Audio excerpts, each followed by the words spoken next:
Je vous remercie tout d'abord de l'invitation et vous prie d'excuser Carole Delga, présidente de la région Occitanie-Pyrénées-Méditerranée, ainsi que Max Aliès, conseiller régional délégué à la chasse, qui n'ont malheureusement pas pu être avec nous aujourd'hui et que je représente.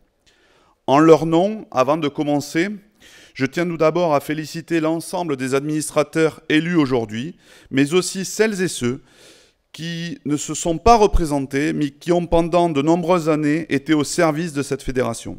Car ne nous l'oublions pas, une telle fédération peut fonctionner efficacement car elle a à la fois des salariés très investis, mais aussi de nombreux bénévoles qui, par passion, s'impliquent pleinement dans leur organisation.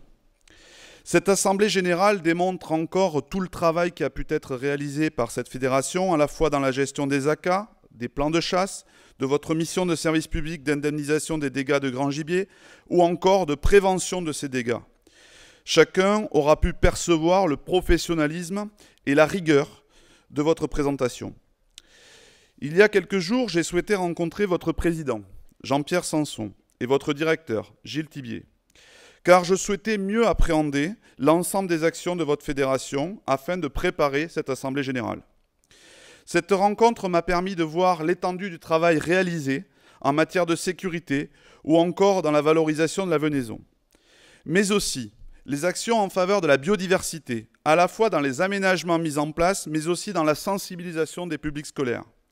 Cela a d'ailleurs été l'occasion de remettre le trophée Chasse durable 2022 à l'Acadie Stagel pour ses aménagements en faveur du petit gibier.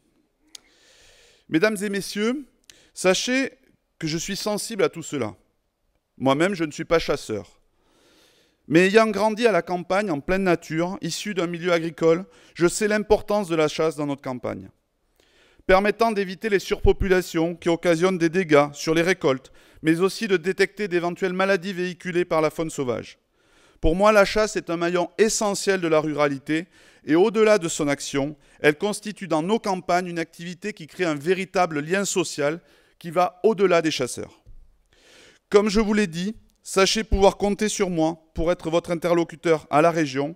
Et comme vous l'a réitéré notre présidente Carole Delga il y a quelques jours, vous pouvez compter sur le soutien de la région Occitanie-Pyrénées-Méditerranée et nous serons à vos côtés pour vous accompagner dans vos futurs projets. Merci beaucoup.